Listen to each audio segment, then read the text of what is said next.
Let me start by saying I don't believe in ghosts. Or at least, I didn't. I work for a company that clears out houses after evictions, deaths, or foreclosures. Mostly, it's junk. Old magazines, broken furniture, expired canned food. But sometimes you find weird things, like a closet full of mannequin heads, or a basement lined with empty bird cages.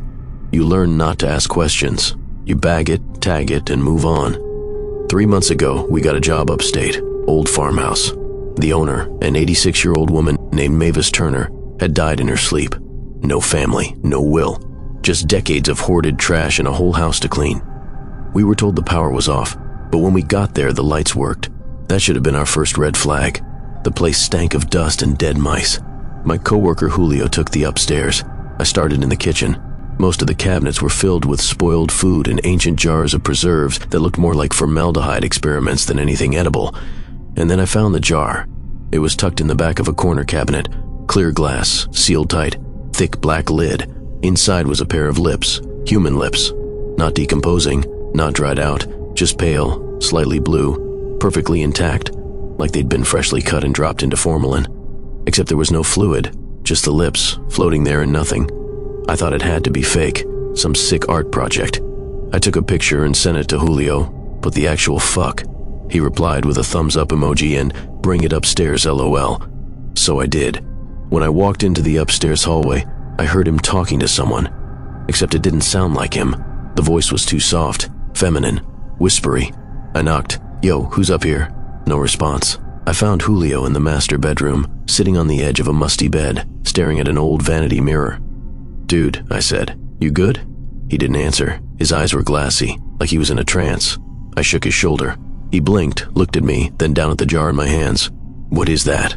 "You told me to bring it up here. Said and send you a message." I showed him the text.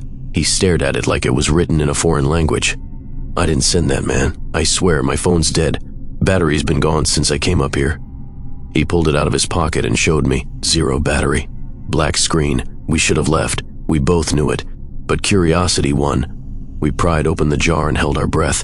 No smell, no blood, just the lips. They were cold and soft and slightly wet, like they'd just been kissed. Then Julio leaned in and whispered, "Oh, they're moving." I looked closer. Sure enough, the corners of the lips twitched. Barely, but definitely moved, like they were trying to say something.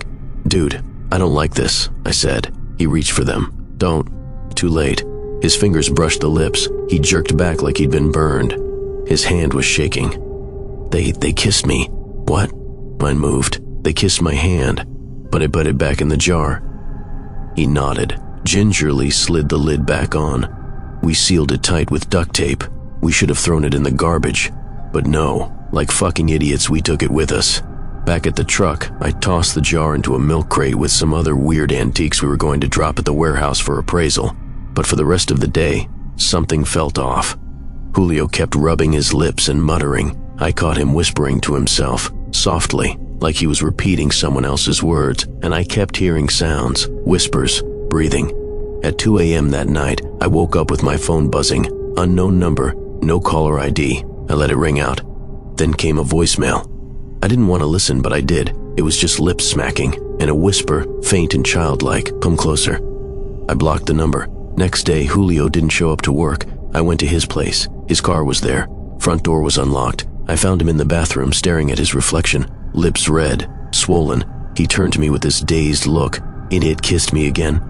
What? Sinai had a dream. She was in my bed. Pale skin, no eyes, just a mouth. She climbed on top of me. She kissed me. And now... He opened his mouth. His tongue was gone. Where it should have been, there were just stitches, crude black thread sewn in a spiral. He tried to speak, but only gurgles came out. I called 911. They took him away. He's still in psych, last I heard. Catatonic. Doesn't eat. Doesn't speak.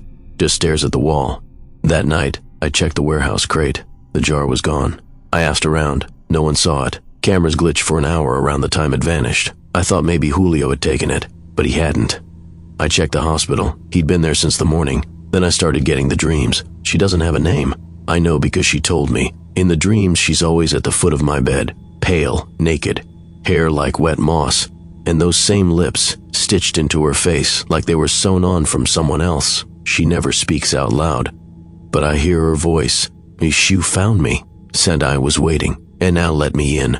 I wake up with my mouth bleeding. Once I found a piece of thread under my pillow. I tried burning sage, sleeping at a friend's house, drinking until I blacked out. Nothing helps. She comes anyway. Last night was the worst. I woke up to the feeling of something pressing on my face, hands, cold, rough, and then lips, kissing me, slowly, wetly, like she was trying to suck the air out of my lungs. I screamed, threw myself out of bed, turned on every light, nobody there, but the jar was on my desk. I hadn't seen it in 2 weeks, but there it was, no lid, lips gone. I started to cry. I'm not proud of that. Then I saw the mirror. My reflection was smiling. I wasn't. My reflection reached up and touched its mouth. I didn't move. Then it whispered, soon. Now I keep all the lights on. I sleep with my back to the wall. I haven't looked in a mirror in days, but I can still feel her, like she's just behind me, breathing down my neck. And sometimes when it's quiet, I hear lips moving in the dark. Edit 1. A few of you asked where the farmhouse is. I'm not posting the address. I don't want anyone going there and bringing this thing back with them. But it's in Dutchess County, New York. Old red farmhouse near the woods. Long dirt road, mailbox with no number. Stay away.